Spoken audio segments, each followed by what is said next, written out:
Welcome to Nerds and Hip Hop. This podcast is about the intersection of hip hop and nerd life. Akira, Kill Bill, and Dr. Dre are all fair game. And if you know any of these names, welcome. There are four main parts. We first review our weeks in nerddom and hip-hopdom, then we explore a theme through our hip-hop and nerd influences. At the end, we ask ourselves a question, and then we open up to your questions. And I'm the Wolves Den, joined by the legendary Victoria, aka Miss Old School. And shall we go straight into it? Yes, please. So, I'm going to tell you what my week in nerddom's been. Last week was E3, which I've been super... I think I told you at first I was so not interested. That's how this started. I was surprised at that. So I'm like, what? Marcus, Nintendo? Not interested? These things don't go together. Yes. But I got kind of in the mood last week after all the presentations, and then Sony had this sale called the Best of E3 sale. And they had this game on sale that I remember from playing back in 2006 called Loco Roco. So, Loco Roco first came out on the PSP, and I used to play on, go over my friend's house, play on his PSP. That was literally it for a while. And... that just sounds like 2006. It so was. So, the idea of Loco Roco is that it's a platformer, but the whole idea is, you move the screen with the left and right triggers. And then, when the screen tilts... your character, which is like this blob, rolls. So it's essentially your main character is a blob, and then you try to collect other blobs from the same place, and you can join them together to create a big blob, and then you can separate them to be smaller blobs. That sounds awesome. I was worried that it was going to be dizzying to play on a TV versus a control versus just the PSP. It turned out not to be that dizzying. And it's this kind of you and I have had this discussion about how sometimes I feel like with PS4 games they're trying too hard to be this cinematic movie thing. It's sometimes a little bit ashamed to be video games. Yeah, they're trying to be more like movies and video games, sort of. Yeah, there's the whole PSP stuff that they did back in 06, Loco Roco especially, just feels like Sony's take on a Yoshi game. I could get that, totally. Because doesn't Yoshi, I feel like when he eats stuff, it kind of feels like a similar, blob. That's a good idea. I never thought about that. Thing happening. That.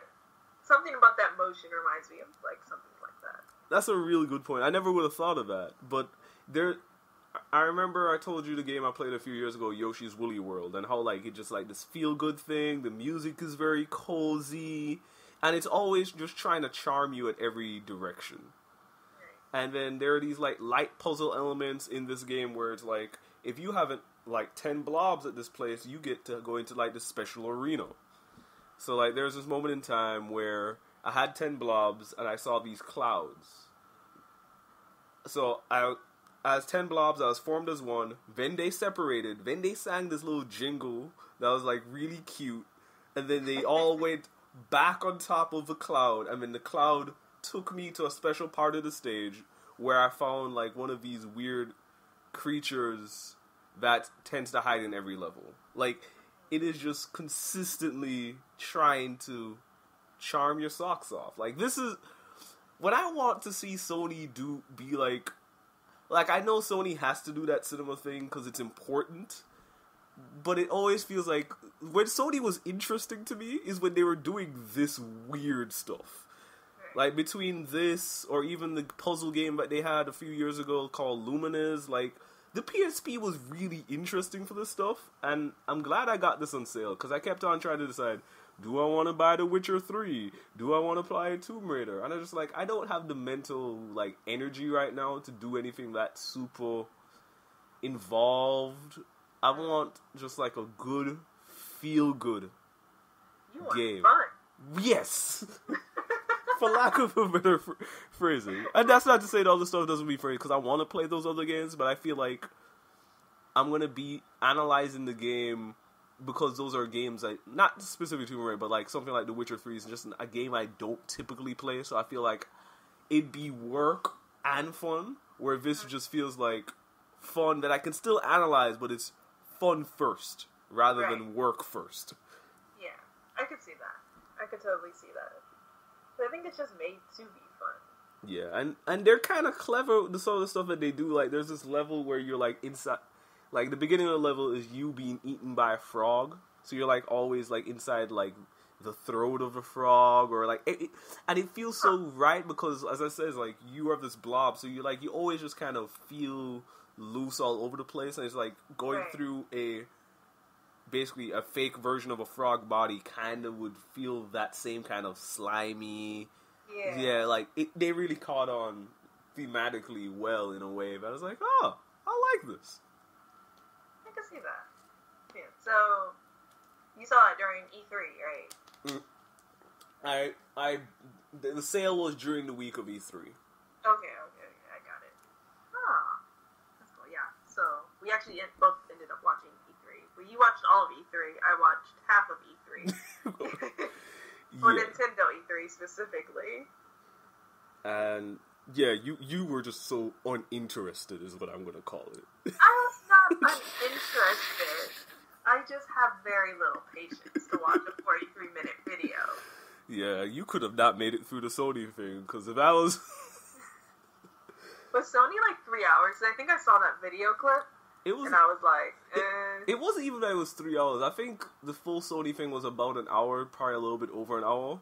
But the way that they set up their presentation, they had these, like, weird interludes, because they had their presentation, like, 4 different places. So it was like, we're going to show you this deep gameplay over here in this part of LA, then this part of LA, then this part.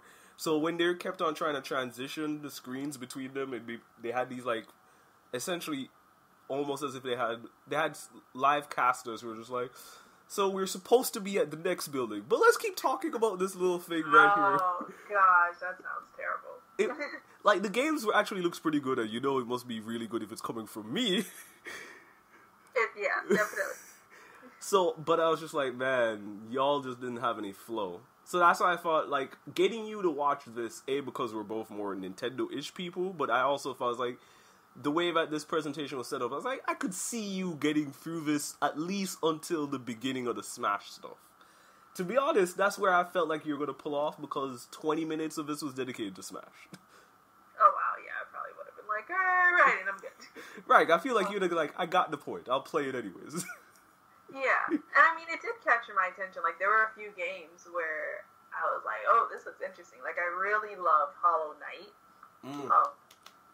I just love the design. Like, it was the first game that really caught my attention, because I was kind of like, I had it on, and I was like kind of doing other things and had it to the side, but I was like, wait, what is that? Like, something about the animation and the way the movements and the color scheme, like, it's giving me like, what's that movie, Nightmare Before Christmas a little bit, but also like, I don't know, something about it I like it's almost like Hayao Miyazaki, like something, there's a lot of things at play, a lot of things that I like happening at the same time, and I really liked it. People have said a lot of good things. Apparently it came out last year on PC, and maybe PS4.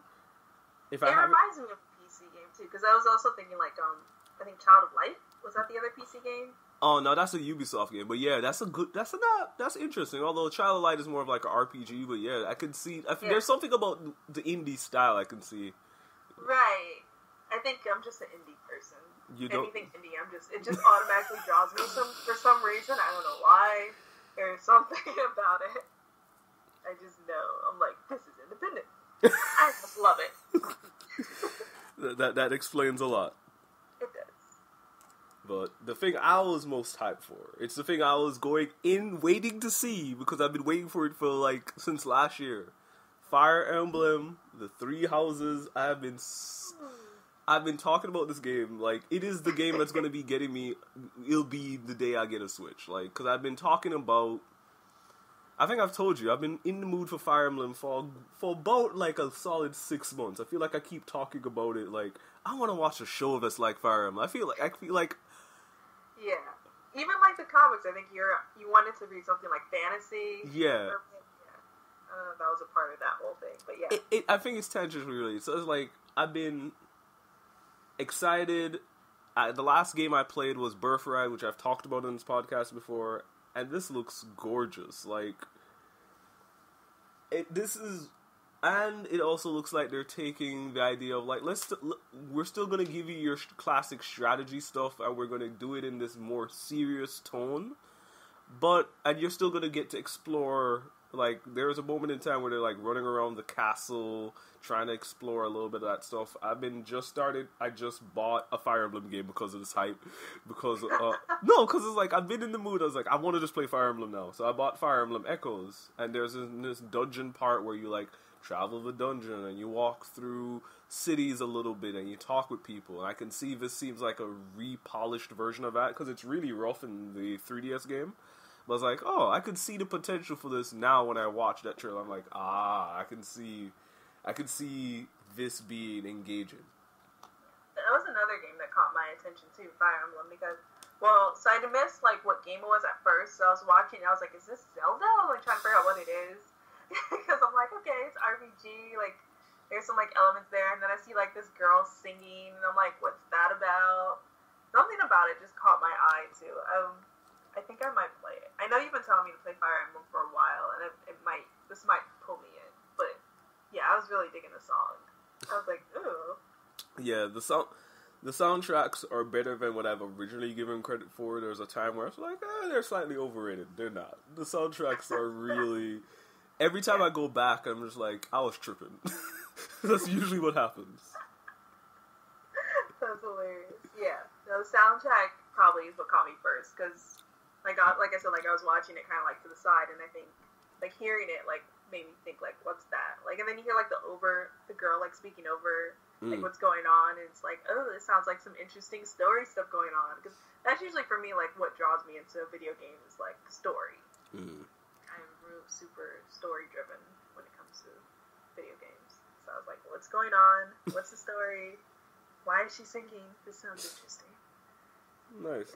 And then the other game I got really hyped about was the very first game they showed. It's called Daemon X Machina, which that is giant robots fighting. Like, there haven't been enough good games with giant robots fighting. Like, when's the last one? I can't even think of. I think the last one I would think of, that most people think of, is Zone of the Enders on the PS2. I don't even remember that. I don't think I ever played that. That game is pretty fun. This feels like that, but, like, way more, like, it's cel-shaded, it is a lot more stylistic. Like, it looks like it's gonna be grand, and it's done by, I think, what's the name of that group? So they got the old artist from the old Fire Emblem game, Fire Emblem Awakening and Birthright. They got that artist to draw it, so that looks the reason why that looks good. In fact, I've forgotten the name of the mecha game that the guys are from. Dang, that's going to bother me. I'll do research to bring it back up later in the podcast. But they got an old, the Fort Mission. That's the Fort Mission. That's the name of the old games that they used to do. So it's like, you got a classic mech game designer. You got a great artist. Like, this is going to be a great blend. Cool. It sounds interesting. I don't know why I've never thought of mecha in video games, but it seems like a natural connection to have. Like, I feel like there should be more mecha video games. Maybe they are. Maybe I just... There are, but I don't think many of them get, like, the full treatment. Like, they're like the Gundam games that are nice, but none of the Gundam games get, like, a heavy investment where it's like, oh, that's a game that's, like, trying to do something bigger than what it is. Have they been available for North America? Okay. I know that's going to be a thing, too. That's how I feel about the Sailor Moon games. No, I mean, you could probably play one of the Gundam games when you get your PS4. I think you might, if you're interested. I don't know if you care about Gundam as much, or maybe Zone of the Enders is getting a port to the PS4, so that might be the thing to try. Okay, maybe. Yeah, speaking of that, I am getting a PS4 finally. I'm joining the upgraded console people. I've had like a PS2 since the PS2 came out. That's been, actually no, I got the 3DS last year, so that's my most recent But that's not a console. I mean, it is a console. Don't let people tell you otherwise. No, people try to treat handheld gaming as if it doesn't count. That's just generally bothers me. I don't know if it does. Like, it does, but it doesn't. Oh, it so does. You might be kicked off of this podcast, okay? Time to start Geeks on Rap. Yeah. So, what you been doing this week, though? Yeah. So I've been watching. Well, I watched Cloak and Dagger. I saw the first episode. I absolutely love it. So it's funny because I think this has the potential. Well, not anymore, but it had the potential to be super like. I don't want to say problematic, but it's like definitely on the cusp. Because like you're thinking like imagery, it's like, all right, it's a black boy has a power of darkness. And he's supposed to be like poor and, you know, like basically like from this like around a crime riddled area. And there's a girl, a white girl, blonde hair, power of light, you know, who like heals him, whatever. Or like so I don't know. The imagery could lend itself to some very like magical negroism or some like white saviorism. Like it could go in either direction. But I think it does a really beautiful job. Like the comics are great. I love the comics. I really think they adapted it really well. Especially since Gina, the woman who created and directed Love and Basketball directed the first episode. So that's already was like, I'm sold. Is she the director for the whole show, or is it going to be rotating directors for each episode? Rotating directors. Okay. But she directed the first episode. But it's just done gorgeously. Like, there's a scene where they first, like, get their powers activated and they're both drowning in this river. And you see, like, her light and his darkness kind of coming together in the water. Like, when they're both submerged and their hands kind of reach out to each other. And, like, that imagery was beautiful. The way they even show, just, like, him, the cloak, her with the dagger, her with the light powers, him with the darkness, like, that's done really well, too, I think. And then I just love how they kind of like switched it a little bit. So where she starts out like really rich. Her dad gets like caught up in some thingamajigger that basically like drives her family into poverty. And on the other hand, like Cloaks, his brother gets like shot and killed by a police officer. But and his parents kind of like move up in life a little bit because they're like. They don't want it to happen to their kid or another kid. And, they end up getting a house. They put him in like private school, so he's kind of like become like their focal child almost to a degree. So he's like star basketball player and all these things. But both of them definitely have their own demons. You can kind of see how they're coming together in this way, like they're gonna need each other, and they each have something that the other person could benefit from. So I know it's done really smart in a smart way. I really like it. Do you think it sounds like there've been a lot of small changes from the comic that you and I read a while back? In fact, I think we covered it in another podcast. So man, we covered a lot. I know. But are there any things that you think they really hit more close to home by making these changes, or do you think there are things that you wish remained the same? So, I think the major difference is that, and it makes sense, because I think the comic we read, they're already a team. They weren't, actually. They weren't? No, you remember the comic that we read had the guy, he was running away from Boston, and I forgot where she was running away from, and they both get robbed. I think I read a different comic. Okay. Yeah, I think I read another run. I swore we bought the same one, though. I think you're right, but I don't think I ended up reading that one. Oh, yet. Okay. Sorry.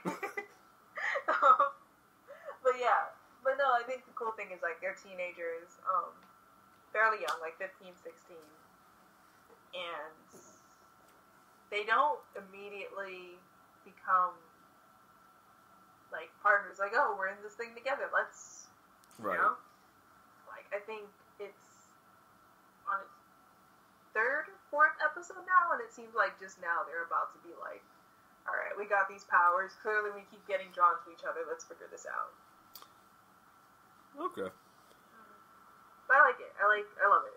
I think it's a great adaptation. A lot of people have said it feels like the Marvel shows, which I agree with. Yeah. So easily you could slot it in Netflix and it would be normal for you. Easily. Definitely. Okay. Definitely. Yeah.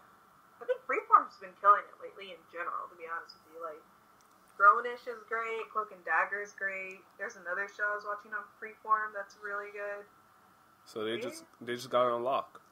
They do. I'm trying to see, what's the other one? I know Siren is supposed to be good, but I haven't watched Siren yet. Yeah, they have been killing it. So, I guess we'll go into our week in hip-hop, though. Yeah. I've been and I'm going to use the word kinda for one reason.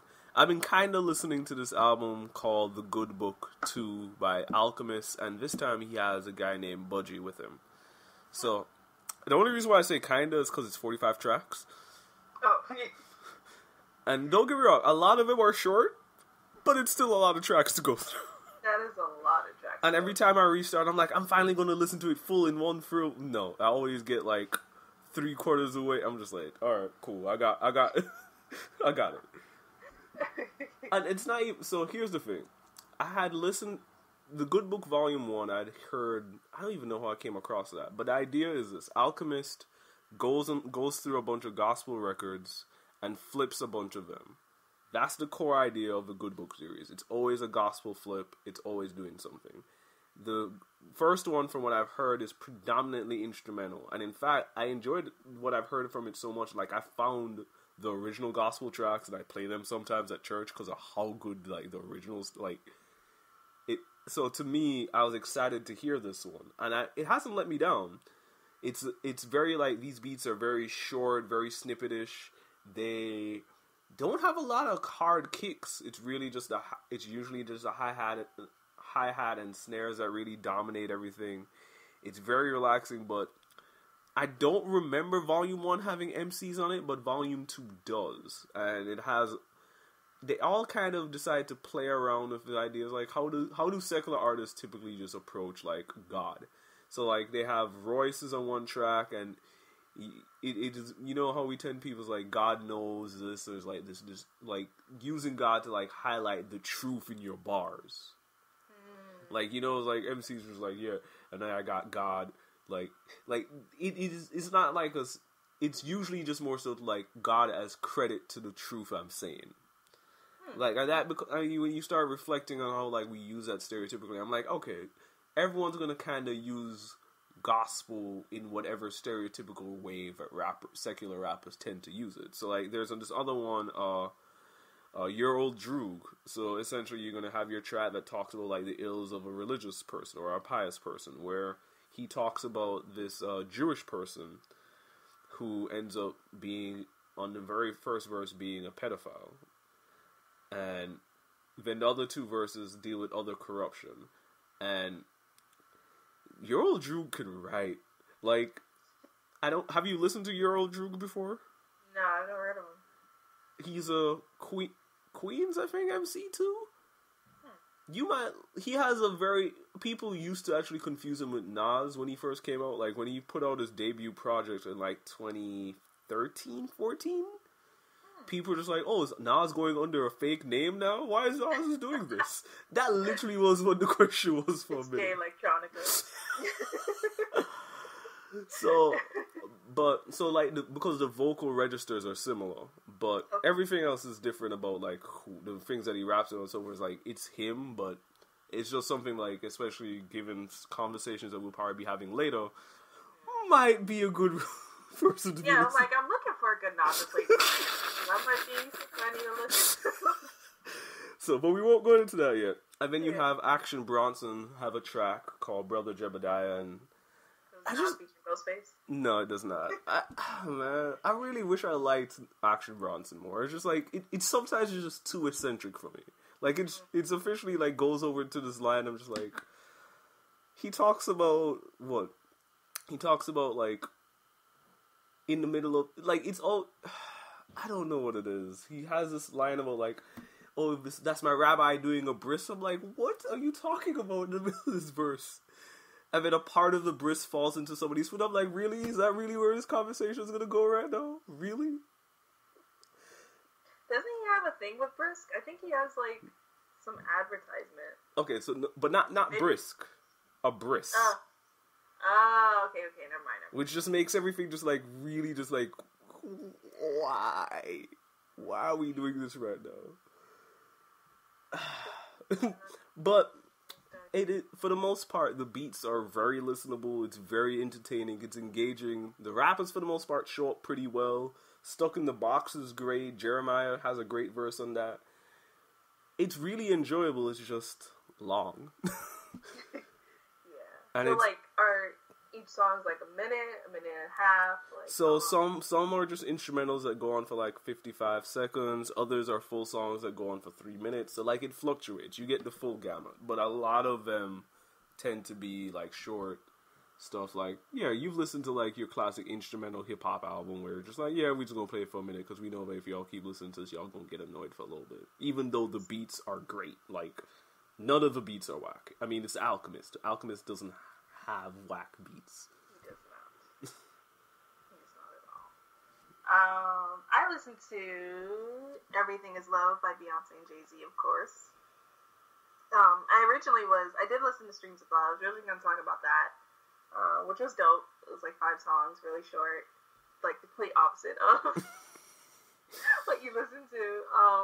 But I switched it up. I want to talk about Beyonce. You don't say. First off, Beyonce's rapping. Finally. I wrote like a story last year, I think. Like saying how Beyonce needs to drop a rap album. So this is, I think, the closest we are ever going to get to a full rap album from Beyonce.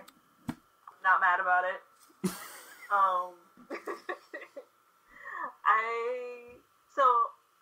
Ape Shit. I didn't love it at first, but it's been growing on me every time I listen to it. And it's one of my 3 favorite songs, one of my 4 favorite songs on the album, which is Summer, Ape Shit, 713, and Love Happy. 713, definitely, that's my favorite. Yeah, you were preaching the gospel of that track when I was trying to decide, am I going to put myself through the suffering of this? You're like, no, 713, 713. I don't know, it just gives me such a, like, 90s Lil' Kim vibe. Like, it's just very, like, has that, like, I don't know, it's kind of like, it ain't hard to tell, like the beat at least, and it kind of just like keeps coming for you, and I think the way they rhyme on it, it feels so like, I don't know how to explain it. It feels so New York, it just feels really New York.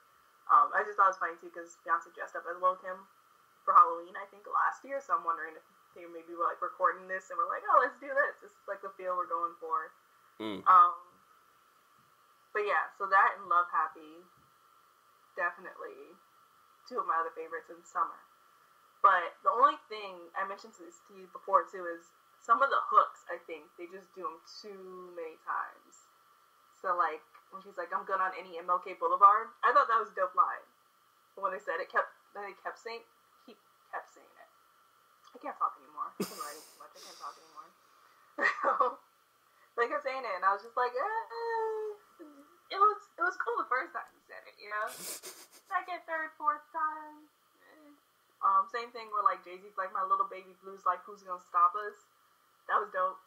But then it was like, kept saying it, and I was like, I don't know if I really like that punchline each verse, per se.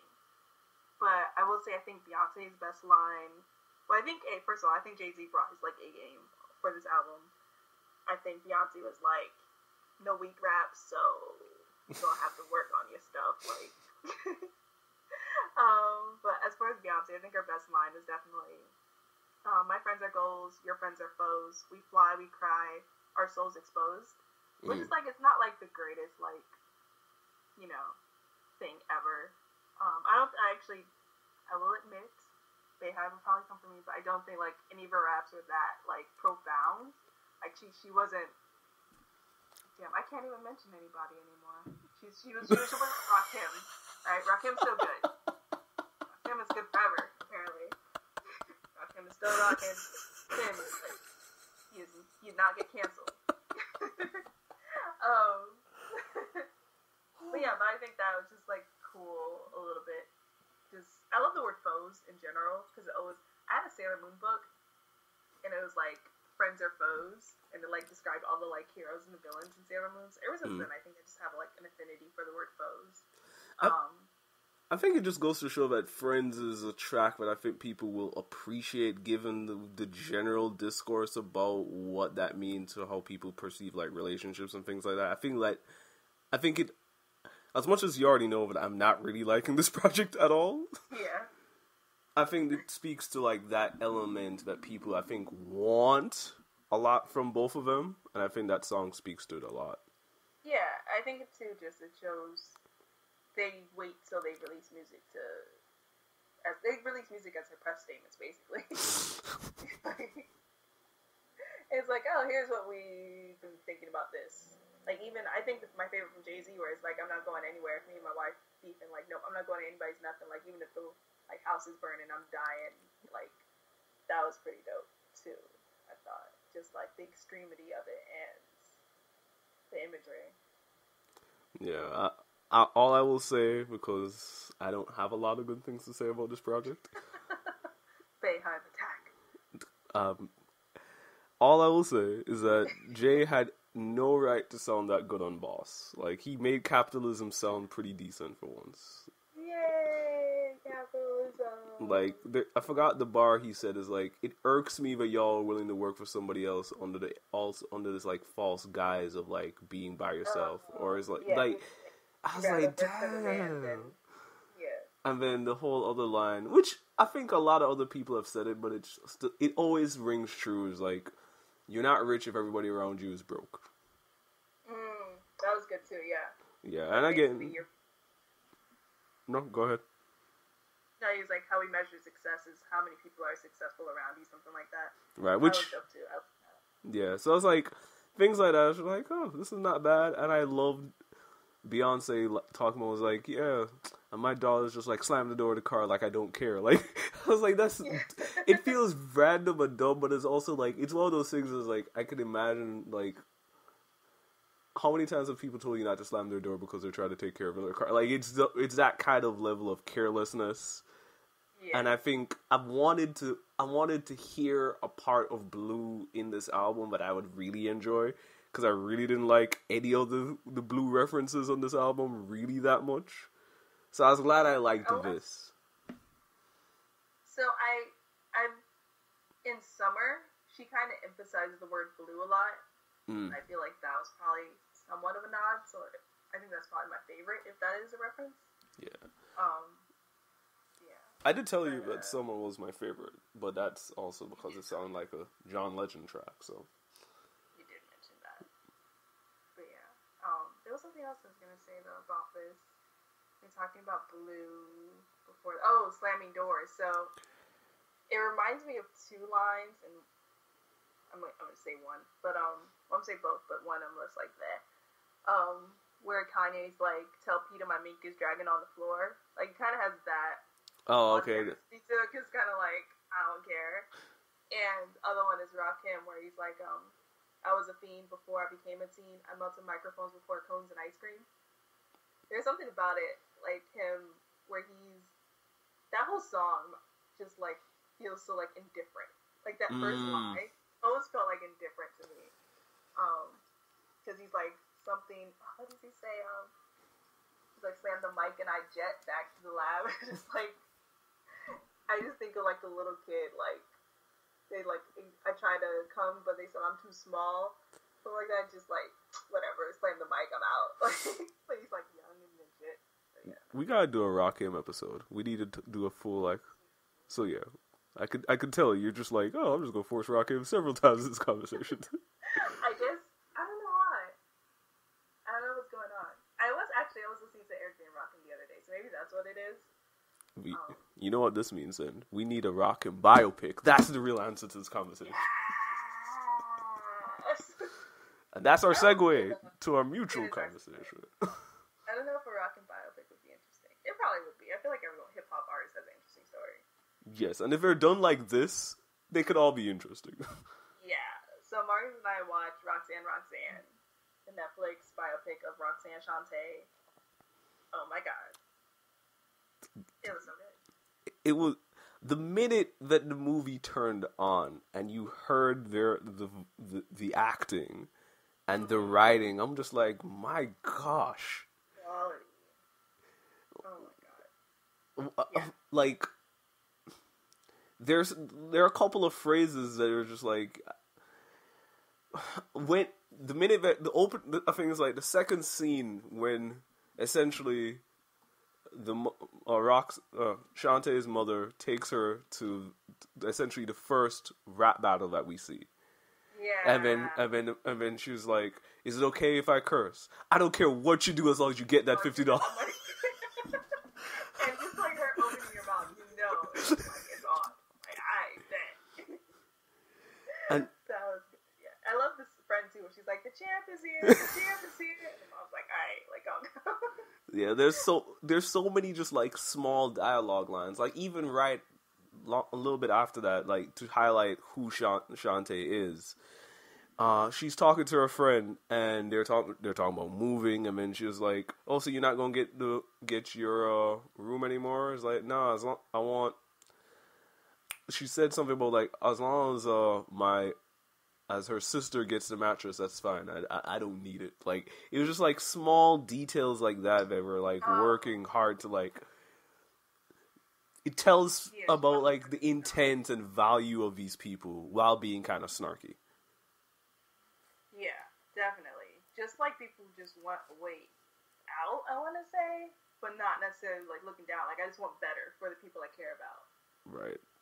And I feel like when you look at everyone kind of having like these sharp mouths in the family, because even the sisters got in on it, I was like, you could kind of tell why she was a battle rapper. Like, she had the lip for it. You have to be slick. Yeah, definitely. I love too with the little sister where she's like, "You gotta cover inside the lines." And said, "Mom said I don't." Like just like things like that. Like A shows like the slick mouth of like her siblings, but also I thought it was just like a cool little way of being like their mom to a degree allows freedom for them, even though in other ways she kind of doesn't. But yeah, just like that was the thing. And speaking of the mom, Nia Long gave one of the best performances. Oh my god. Like, I had to look it up. I was like, wait, that's Nia Long, right? Like, that's Nia Long? Because, like, I've only seen her in rom-coms, like, Best Man. I've seen her in Best Man? Am I thinking of that right? I'm like, Love Jones, where she kind of, Friday, well, that's not a rom-com, but yeah, she kind of always plays, like, this it girl, this, like, wholesome image. So I'm, like, looking, and I'm just, like, how can she, like, I've never seen her be bitter before. I've never seen her be, like, angry. And she plays it off so well. It was amazing. Like, she deserves all the awards. Yeah, it was interesting, too, that moment, when she comes back from, essentially gets back home late, right? Because she had to watch Cross's kid for a little bit. Yeah. And her mother doesn't let her in, because it's past 9. Right. And the father lets her in. I'm like, okay, this is going to be, like, it's primarily going to be an issue with her and her mother. Mm-hmm. And it painted, like, her father in a light where it's just like, oh, okay. So I don't think that was her father.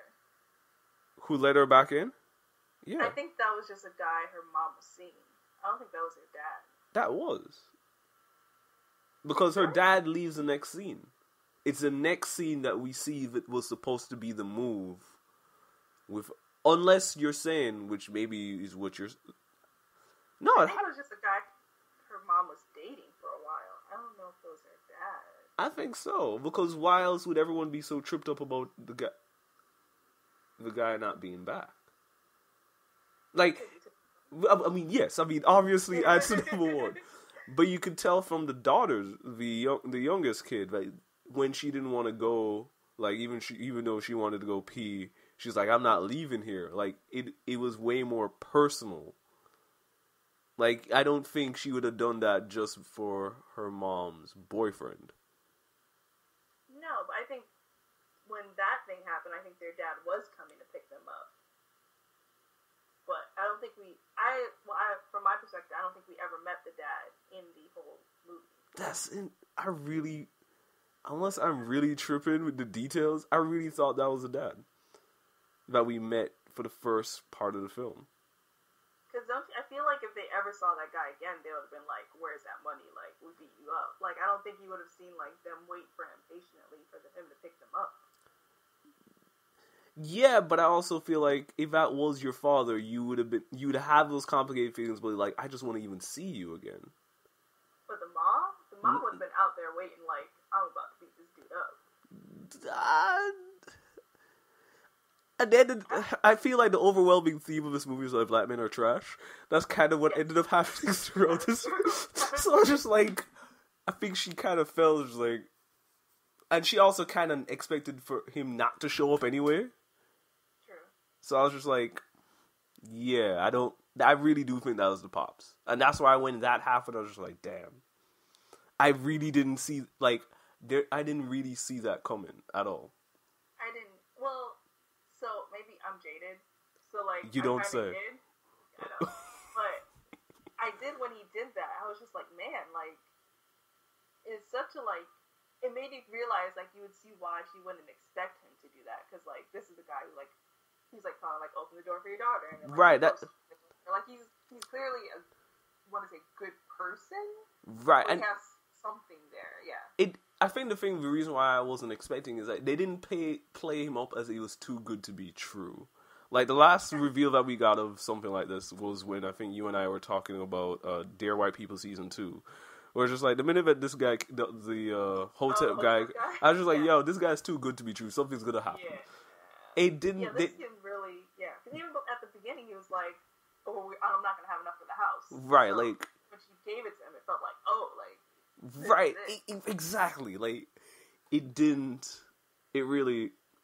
And then you can tell how, like that spiraled... Like, it spiraled everything. Yeah. And she mentions it, too, at the end, where she's like, ever since, like, that day, like, you took that drink, like, that thing happened, like, it's just been bad. It's just crazy. It really does...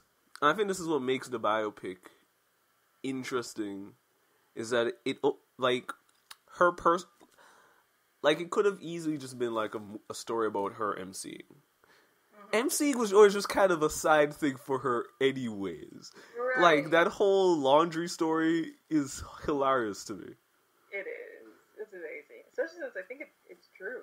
Like, I was looking it up, and that was true, yeah. It makes me laugh because she was just like, she didn't even put it back. She didn't even know how to put on the headphones. Like, she has no recording. Right. She's just like, whatever. I just gotta record this and go before my mother kills me. Exactly. Which is real. It's real. Like, I'm gonna spit these hot bars and move on.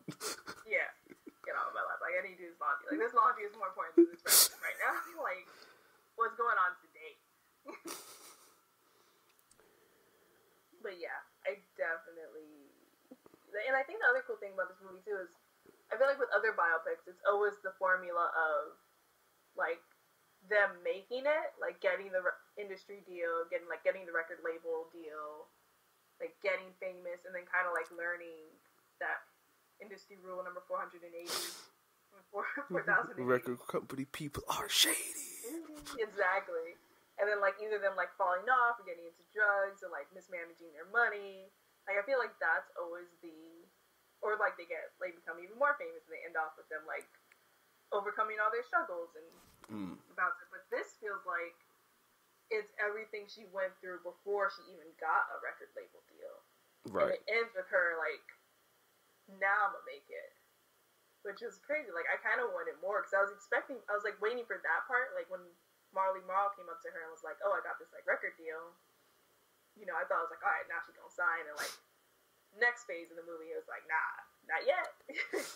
Yeah, I mean, it's the show, especially when she meets Cross again. all I could just do was just like, damn, this is gonna be bad. Like, I really didn't want it to be. I kept. Men are trash, but it's also like, it's so sad. It gives me hope, and then I'm like sad. The thing is that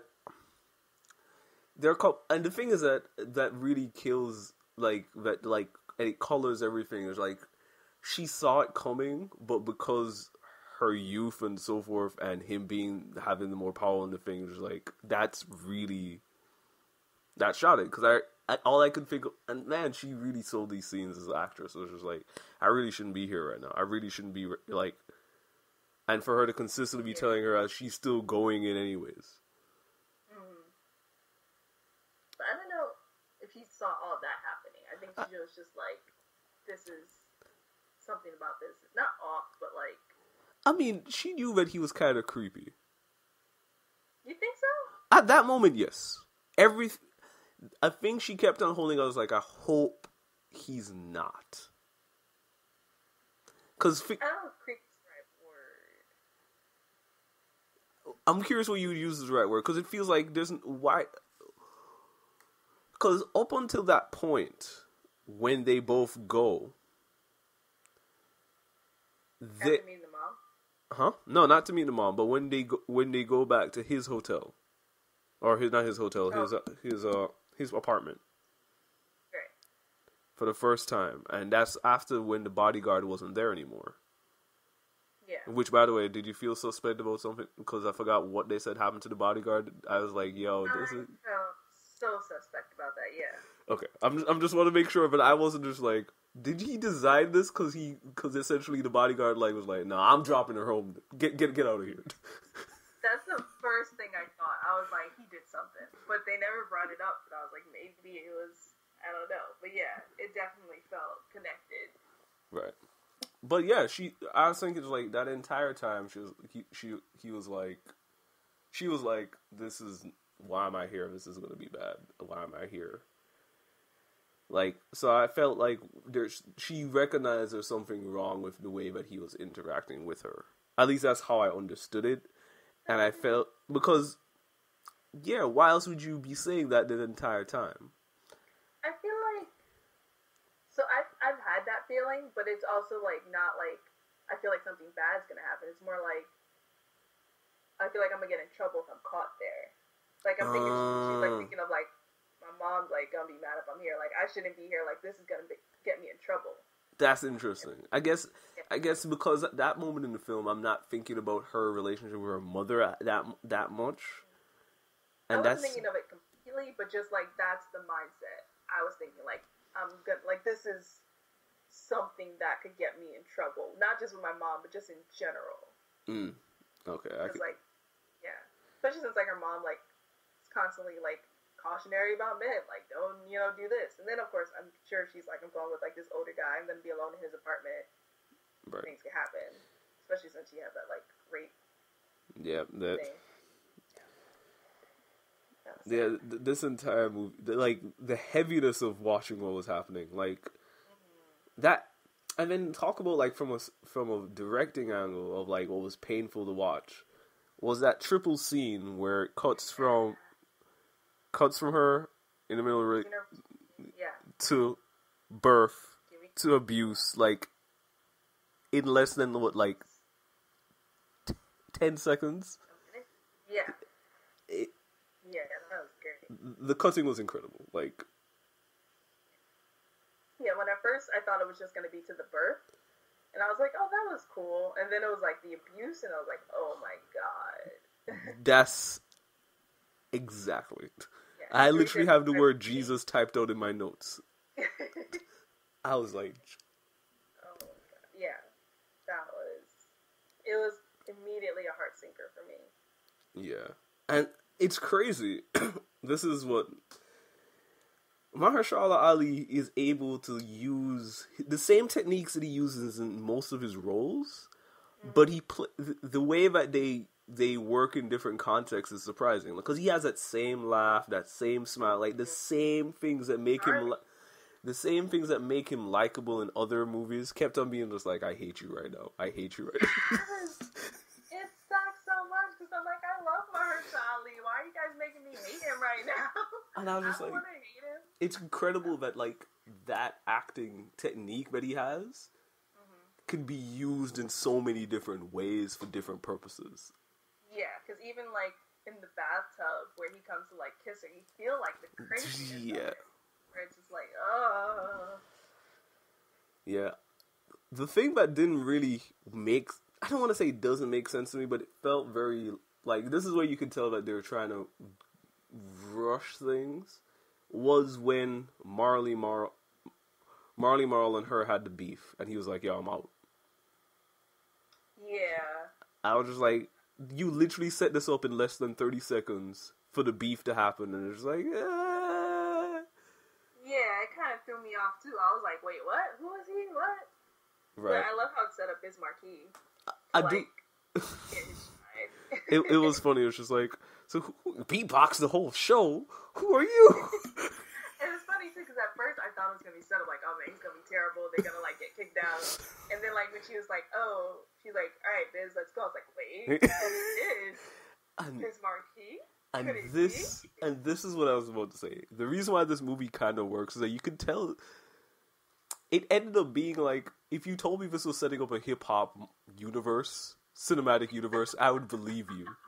Because tell me, that whole Nasir setup was not like exactly how you would have set up like a Robin movie or something. It was, yeah. I mean, I did get that was Nas, though, the first time he came.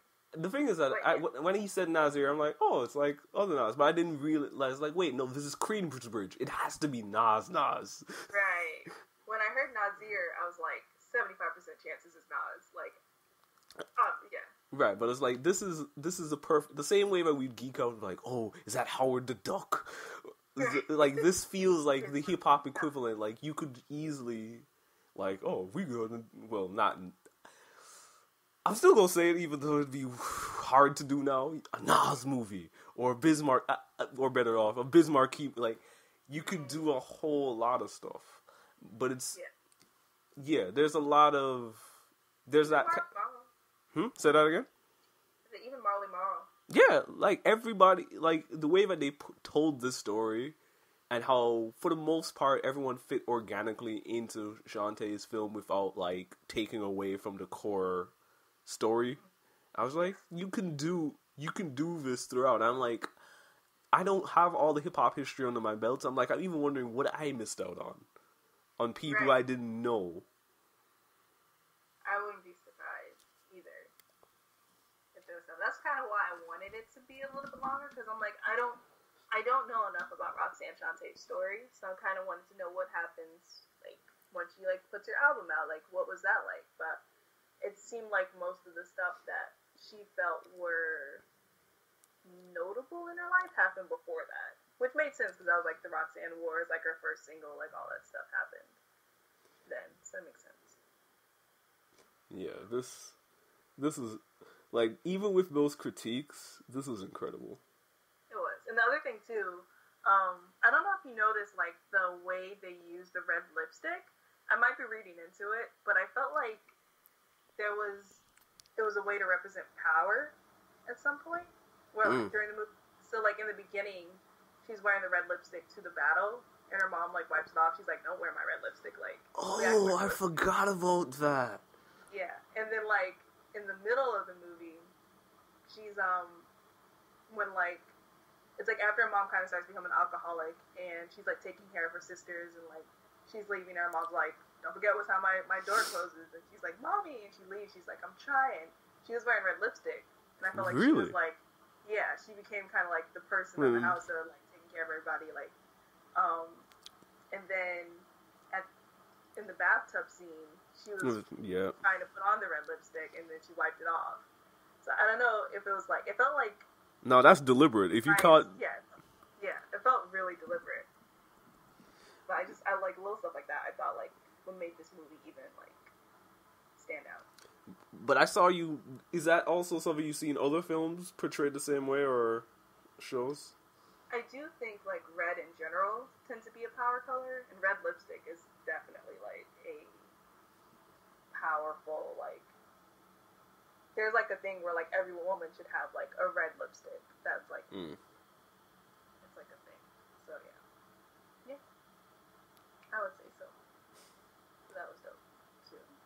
Yeah. I wish though. I was trying to remember if she was wearing red lipstick in that last scene, but I don't remember. I don't think she was though.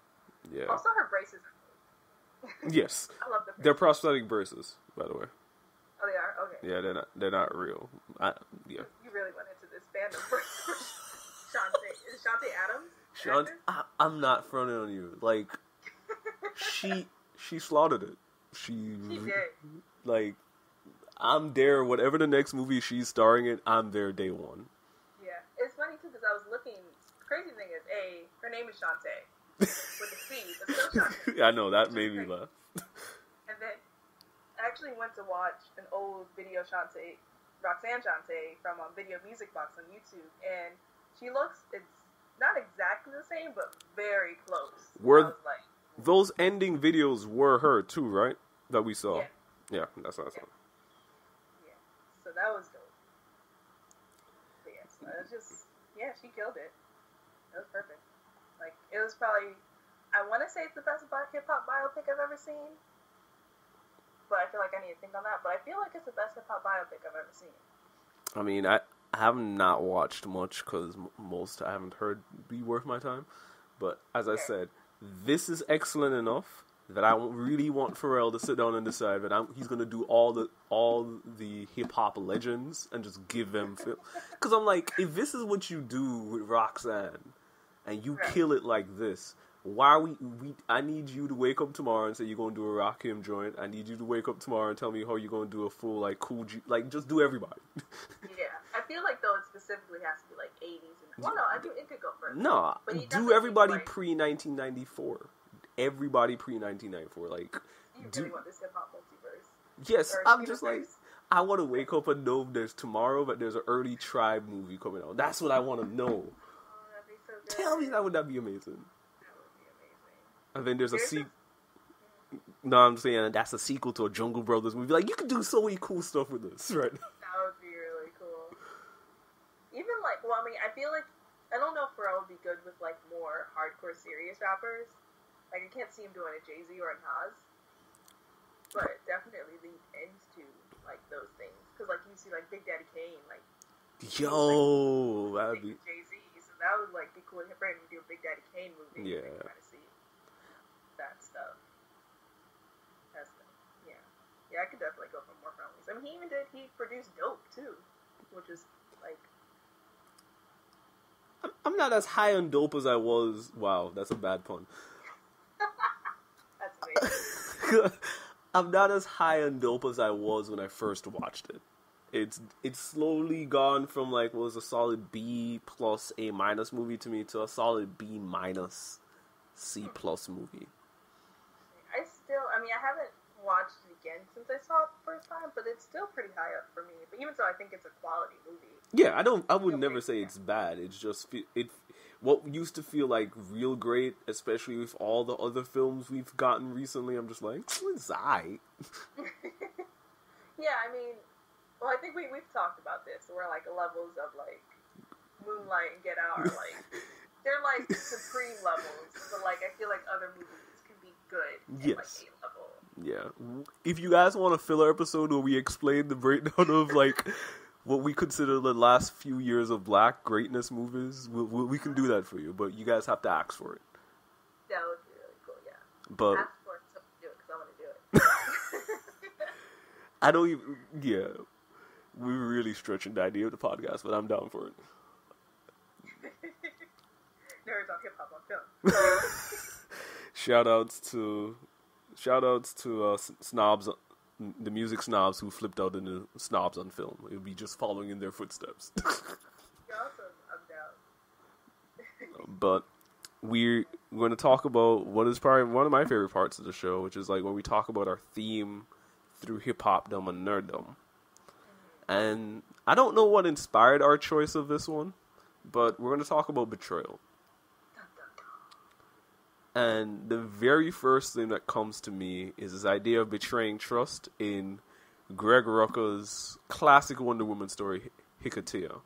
So, the beginning of Hikatea, Wonder Woman takes in somebody because she's being like chased by people.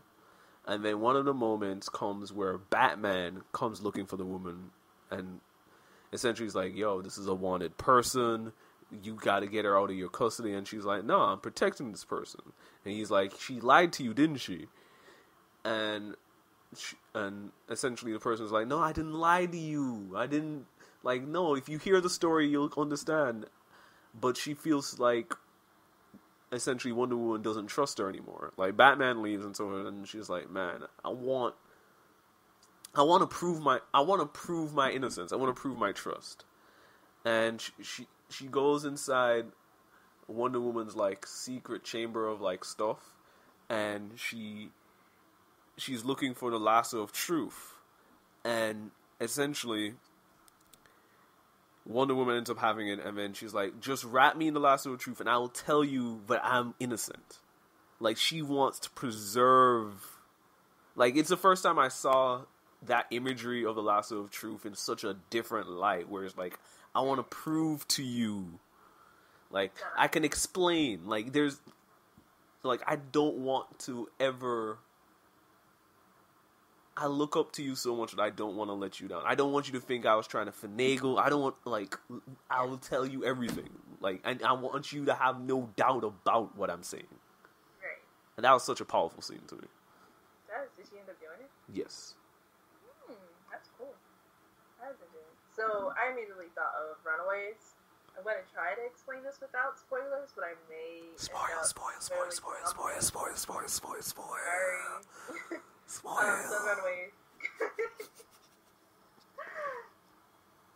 In Runaways, of course, it's about a group of kids figure out their parents are... actually, I guess there's two things in the trail. Their parents basically like have this cult thing going on where they kill a person every year to keep this thing keep happening. So yeah, basically, yeah. So like that's a first thing of betrayal where like they think their parents are like these boring people who they love, you know, like gave birth to. I mean, they gave birth to them or whatever. And figure out like, no, these people are kind of evil. Dun dun dun. And then the second thing is that one of the people in the group that runs away, I think there's 6 of them, turns on the entire group. Like, they show it throughout the series, or the first run of the series, that, like, one of them is a mole, basically. Like, one of them's, like, really secretly working for the parents and, like, blah, blah, blah. You want to name the person? I want to describe the person, though, but I feel like that's going to give it away, too. Okay. But, basically, it's like a person I don't think anyone would expect from, because... That's saying too much already? It's not. Okay. I'm thinking about... But yeah, they're the person you wouldn't expect it from. But there's a lot of them you wouldn't expect it from. Like, you wouldn't expect it from... There's only one person you'd expect it from. Maybe 2. Okay. Because there's, like, a young girl where she's kind of like, I miss my mom. So it's like, alright, you might be one. And then, like, her sister is kind of like... You can tell, like, she's feeling sympathy for her missing her mom. So it's like, alright, you might be the other one. So I guess I'm telling you it's not either of them. So, yeah. So it's somebody you wouldn't expect it from. It's one of, like, the more headstrong characters. So it's kind of like... They're kind of the ones propelling everyone forward to, like, get away from their parents. So it would be like, and you were the one who was working for them? Like, yeah, definitely wasn't expecting it. That's definitely one of the biggest ones of Betrayal Eyes. I think in Hip Hop Dumb, this is an interesting one. I'm going to call it the Lupe debate. It's one of the most interesting things. So when Lasers dropped, I actually did not listen to the album. Shout out to Meals. Meals is the only guy who I remember in WCCR who bought the album day one. He was a real believer. I didn't buy Lasers because I was like, there's nothing... I had no reason to believe that it was going to be good. Everybody who I heard said it was terrible, whatever. But I wasn't done with Lupe. Like, a lot of people are just like, I'm done with Lupe forever. I wasn't there. A few years after that shenanigan happens, he drops this project called Friend of the People. I love Friend of the People. Like, their SLR, like, What Would Jesus Do? He'd probably love. Like, there's so many classic tracks in that thing. Double Burger with Cheese. Like, there are too many really interesting tracks on that. But there's a lot of this kind of electronic sounding stuff. And for some reason, it didn't bother me. I remember very vividly that a lot of people, I think I've seen in the Dead End Hip Hop review, but I remember a lot of people used to say that Lupe betrayed the fan base. Because he kept on saying that during the run of Lasers, like, this is what the label forced me to do. And it's Atlantic. Everyone believes that Atlantic is terrible. Like, nobody ever has any good stories to say about Atlantic Records in terms of, like, caring about hip-hop artists. And it's Lupe. Trying to market Lupe is a hard task, but you kind of understand that there's, like, they're trying to push him to super popular lane, especially when you find out that, I don't remember B.O.B.'s track, Airplanes. Yeah, I think they came out around that time. That beat was originally for Lupe. Oh, They wanted Lupe to rap over that. Stupid B.O.B.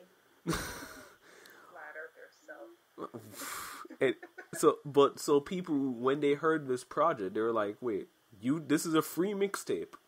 And you chose very similar sounding beats. That don't sound like no label interaction if you ask me. I see. So people were just like, was that all a lie? Like, did you really play the entire fan base? But was this a free project? Yes.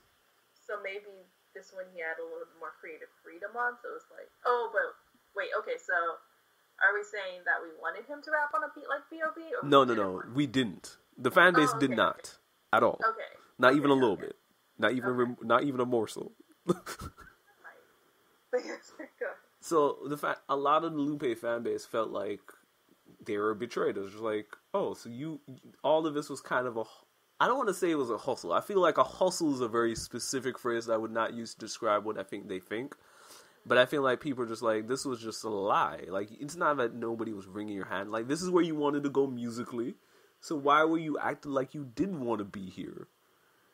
And so that's, I think, when I think of betrayal, I think Lupe has that for a lot of different people. I know that that's been one of the biggest contentions of, like, Lupe's career. On the other hand, it's been 2 betrayals. Major betrayals of the year.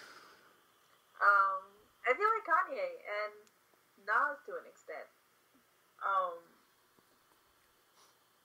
I feel like a lot of people felt like Kanye was like this rapper of the people, to a degree, like someone they could relate to. To a degree.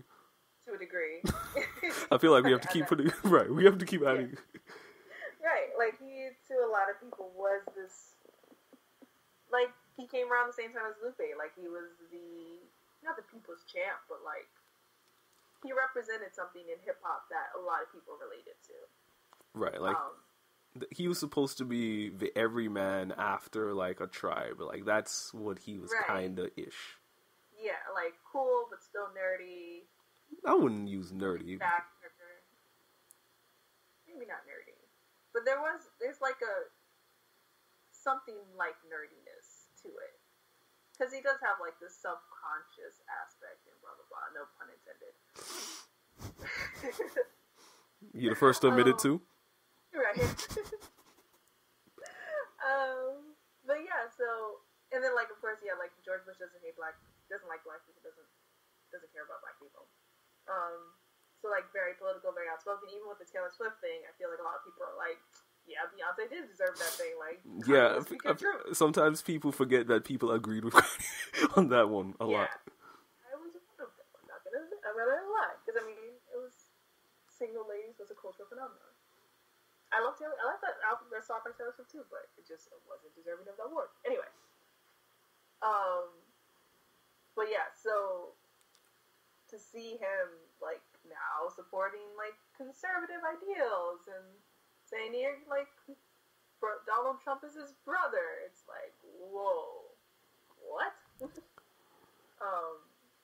So yeah, I think definitely a lot of hip hop fans felt betrayed by that. To see him seemingly do a 180, maybe he didn't. Maybe it's just Kanye being his extreme self, which he is always.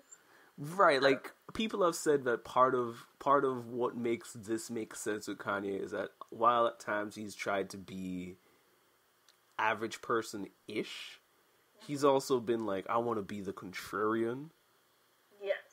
And that means a lot in different senses. So very much like when you go back to like 04, 05, rocking a pink polo is a contrarian thing in hip hop specifically. It just so happens that kind of ends up being an average person kind of thing. Yeah. But in 2018, it can sound like conservative thought because of everything that's happening while being black right now. Can seem like, oh, no, this is some... No, we need to re-examine this stuff. There's something really there that you're not paying attention to. You're letting this other stuff. And then specifically Donald Trump, I think it was D-Respect that said it best. And maybe I think you just alluded to it, is like, the reason why Kanye likes Trump has less to do about Trump's political ideas and everything to do with, like, everyone told Trump they couldn't do it, but he did it anyways. The master contrarian. I forgot who it was, but someone said, like, the minute they heard and saw Donald... Oh, it was Amber Rose. She was like, she saw Donald Trump and she was like, that's Kanye. Like, 100%, like, they are the same person. And I could kind of see it to a degree, I want to say, just because, like, they're both, like, brag about themselves, too. Right. Both, like, definitely, to a degree, feel like they belong in places where they shouldn't be. Or not where they shouldn't be, but they belong in places where they want to be. Right. Because I want to say Kanye doesn't deserve to be in the fashion world, because I think he has come with some good stuff. Right. Not always, but he has had some good stuff. But yeah. But definitely, I feel like there's a betrayal there. I don't know if hip-hop fans feel it with Nas as much. There's definitely more of a disconnect there, I think, where some people are like, they're still on board for Nas. Other people are like, nah, cut him off. He's canceled. I don't know. I know I haven't been able to listen to this project yet. That's exactly where I'm at. Like, I want to. I really want to. I'm mixed. Because, like, from what I've heard mixed reviews on it. So I'm like... I've heard people say it's great. I've heard people say it's very bad. I don't know what to believe. I just know that at one point in time, this was the album I used to dream of. That's the thing that sucks. And, you see, I would be able to maybe digest the Nas situation if Life is Good didn't happen. Because everything about that album has a whole different context, whole different meaning. Like, that's a piece of art that used to mean one thing to me that means something totally different. That's like, you did that wholly intentional. Like, that's a, like, people used to, like, I've said it on this podcast before. Like, the reason why I was like, oh, I don't need it. Like, 444 is probably great, but Nas was doing this 6 years ago, catching up.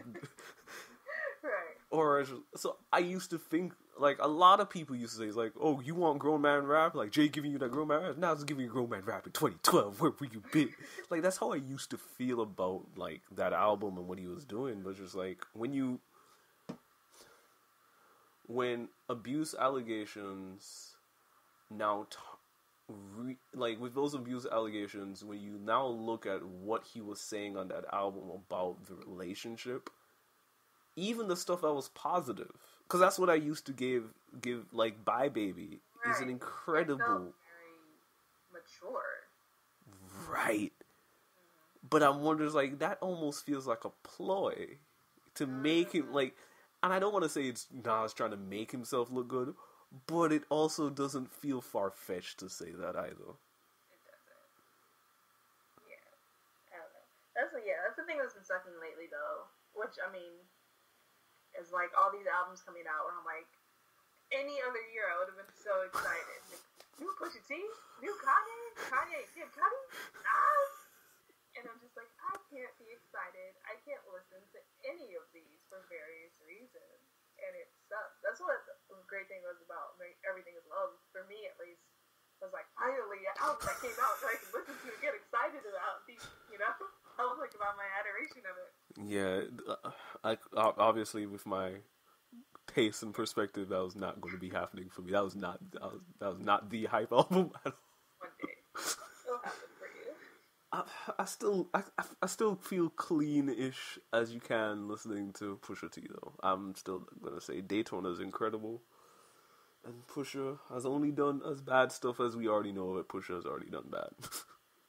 Yeah, I mean, I think if there's any album I would listen to, it's either Pusha or maybe Kanye and Kid Cudi. Yeah, people have really gone, like, as weird as this is to talk about this, was like, people have really gone really hyped for that Kid See Ghost joint, so it's been very interesting. It'll be, as I say, one day we'll get the heart to listen to these albums, I'm sure. Well, I feel like I will eventually listen to that Nas album, I just don't know when. I don't know. I feel like I might have felt better about if he addressed the allegations, but it didn't seem like he did. Like, he had, like, an apology song or something. I don't know. I remember telling you, but I feel like that would be worse. Because I feel like, what could he really say? Yeah. Like, you can't really say anything where you're just like, you know what, Nas? You make a lot of sense here. You're right. That was wrong. Right, there's no way. So I feel like, I understand why he didn't touch it. But I feel like somebody pushed, I think it was either Dennis Jr. or Matthew. These guys, I think Matthew wrote it for DJ Booth. And he said something that was true. It was like, Nas has historically never always tried to paint himself as a winner. Nas would give you the L's. That's how you get stuff like Drunk by Myself. Like, so it's like, in that vein, it is kind of weird for Nas to not address this. Right. Especially since he's such an introspective rapper. Right. I felt like that was a natural thing for you to address. But the fact that it doesn't seem like he mentions it or talks about it at all is kind of, I don't know. But then, like, maybe he has, like, court stuff to think about. Yeah, I mean, yeah. But yeah, so that's my betrayal. I'm hip-hop heartbroken. Yes. So our what question is our next thing? The opposite of betrayal. What ways have you tried to maintain trust with those around you? I think for me, the biggest thing is try to force the hard conversations. I don't always do it. There have been times where I can tell, like, I'm just like, yeah, I do not have the mental energy for this right now, or ever. But when I can tell, like, there's going to be some heavy friction, it's like, alright, what is going on? Like, because I'm an overthinker. I think anyone who listens to this podcast can probably figure that out by now. I don't know if they know to the extent. You want to tell them the extent? I don't think they believe me. So, part of the reason why I have to force hard conversations, so I don't, like, try to predict what they're thinking and so forth. It's just like, no, let's have this hard thing. Let me not try to assume the worst or let me get that so we can be on the same wavelength. Like, that's the first piece. And then the other piece is the thing that I always try to do is, like, I try to own things and not make excuses even when I don't think they're my fault, or even when I don't even really think I'm in the wrong necessarily. I try to take, like, alright, regardless of whether I think I'm wrong or anything, it's like, I'm going to try to own myself in this, because it's like, that's what adults do. And I think it also removes the burden of, like, I'm trying to be right. I was like, no, I want this relationship to be right more than I want to be right. Right.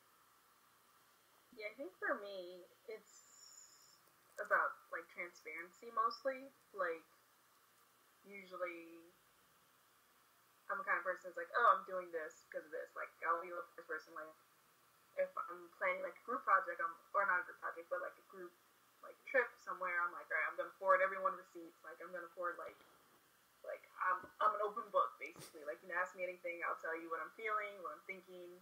I'm not always the best person to give the information freely, as far as, like, what I'm feeling. But if someone asks me, like, I'll 99% going to be honest. Especially, like, lately with FanCon, that whole debacle, that specifically made me think about, like, being clear with communication. It made me want to be even better with, like, being transparent with people. Like, I think one of the biggest things was, like, they kind of thought keeping the money issues behind the closed curtains was better than just like being open with people and being like, hey, we're having these issues, can y'all help us out? That was one of the reasons why they led to like major trouble. So like things like that I'm thinking more about lately too, just being more of an open book and offering up information even if it makes me feel vulnerable. Yeah, it's that piece of just like letting people in and actually going into other people. Man, we chose such a heavy topic. We did. I was like, man, this is starting to turn into therapy. But nerds on hip hop on therapy. go get therapy, cats. Like, it's no joke. I've gone to therapy several times this year. It helps. Really? I have. But that'll be another topic for next time. Yeah, there you go. Yeah, there you go. We got the topic. We got ourselves going. But normally we'd end the show here because we don't have any fansers. We've been doing a lot of fill episodes, so we haven't had that. But we have a couple of small announcements, pieces to pull together right now. So I'm going to start off. Well, I'm going to have you announce the big piece, and I'll say the small piece after you. So let the people know what's happening. Both big pieces. But one thing, before I say that, I want to say that I think you said fansers, and I kind of want to call fan answers fansers now. Oh, sorry, I stole that from the Dex podcast. My bad. Although they haven't had an episode in a minute, so I might just ask them if you're okay with that. It was cool. Shout outs to Kelly and Alex, some of my favorite podcast people. Sorry, those are podcast inspirations. Keep going. So, to our big news, if you follow us on social media or anything, you probably know already, but in case you don't, Marcus and I got accepted to host our anime and hip-hop panel at San Diego Comic-Con. Yeah, like the Comic-Con, like the real one, like the real one. Like their website is comiccon.com. .org really, but you get it. And we're excited. We've been out of words for it, but in speaking about transparency, and if you want to follow through that, we've been trying to fundraise to really make this happen in terms of us going, in terms of us getting guests, in terms of equipment, like all the pieces to pull together. We're both based on the East Coast, so it's like both of our first trips to the West Coast. Yeah. So like it's a huge first, and we're asking like if you, a listener, are able to donate like $1.50. We got our GoFundMe on our Twitter pages. It'll be in the description of this video. If you find in your heart to share us to help us make this panel as special as we believe that it can be, it would mean a lot to us. Yeah, we've already raised like over half the amount. We're maybe at almost 2/3 of the amount. So I mean, we're definitely getting there. We're moving. We're moving. We're really excited. And then, with that idea of like we've been moving and we've been trying to be deliberate on our end, we actually have our first sponsor. Yay! And we want to thank the generosity of the people, but we want to so thank the sponsor. I think you and I have been so excited about this person and like so long. So I'll have you do the honors of announcing our sponsor. So Adorned by Chi is our sponsor. I have a bunch of her t-shirts. The founder is Jack. And yeah, she's just super, super dope. I have, I think, 3 of her shirts, 1 of her pins. She does a lot of like magical girl stuff, a lot of anime stuff, a lot of t-shirts, a lot of stuff made for Black women, which is awesome for me. So if you're a Black woman who listens to this podcast, Adorned by Chi has stuff that you're gonna love. Yes, definitely. They have some really dope stuff. If you love Magical Girl series, if you love anime in general, if you identify as a soft Black girl, if you identify as basically a girl who loves like pink and purple and unicorns and pretty things, or if you know, they have stuff for you too. They got the goth stuff actually. They have goth stuff, yeah. They have a bunch of goth stuff. They have something with I think her name is Wednesday from the Addams Family, where she's like I hate everything. And it's like a Black version of me, Wednesday. You have a shirt that says "I love bread," which who doesn't love bread? You have sad and bougie, which I also am sad and bougie.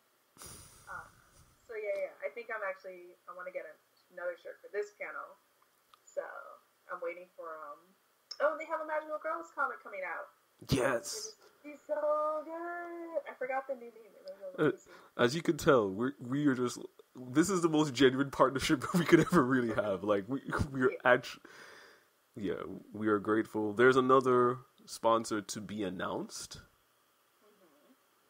Closer to the dates. Closer to the dates, but we're. I think. I'm just overwhelmed by the generosity of Adorn, but it's like, you guys are listeners. Like, this wouldn't have happened without y'all listening, without y'all participating. We're thankful. I agree completely. It's been amazing. We love all the support we've got. We appreciate everyone who listens. Definitely. Now we'll go into our usual closing of all of this. Is if you have an answer to our question about how do you keep trust, hit us up on nerdsonhiphop@gmail.com or hashtag nerdsonhiphop, or hit us up on our Twitter, slide in our DMs. Yeah. I'm at Miss Old School with a K. I'm the Wolves Den 25. And this is our podcast. Catch you later. Sayonara, son.